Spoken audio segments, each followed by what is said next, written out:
Penuntun Saat Teduh Sinode Gereja Kristen Jakarta, Rabu 10 Mei 2023. Tema, Melekat dengan Harta Kekayaan.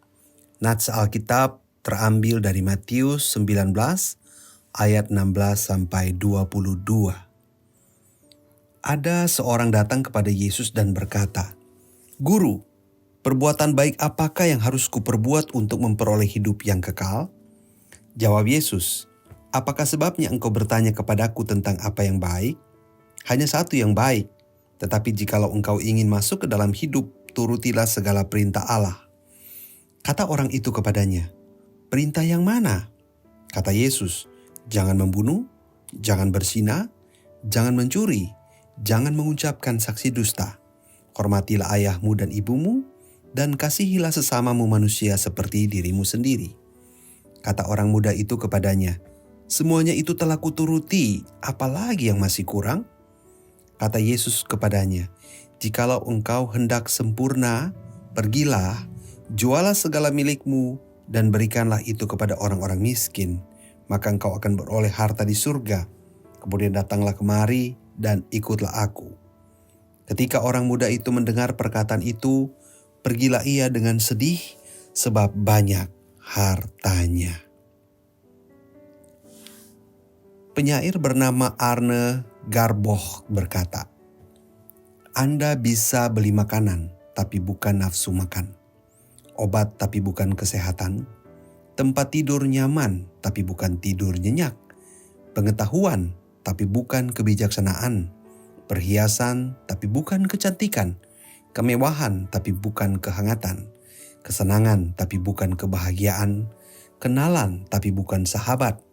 Pelayan, tapi bukan kesetiaan." Demikianlah penyair ini menggambarkan kekeliruan manusia yang menganggap bahwa uang dapat membeli segala-galanya. Saya tambahkan kalimat di atas dengan kalimat ini, uang bisa membeli tiket bepergian kemana saja, tapi bukan ke surga. Nas hari ini mengisahkan tentang percakapan Tuhan Yesus dengan seorang muda kaya yang merasa telah melakukan semua tuntutan agamanya dengan baik. Percakapan yang seru ini diakhiri dengan pertanyaan Yesus yang ingin mengujinya. Yesus menyuruh orang kaya ini menjual semua hartanya, membagikannya kepada orang miskin, dan setelah itu mengikut Yesus.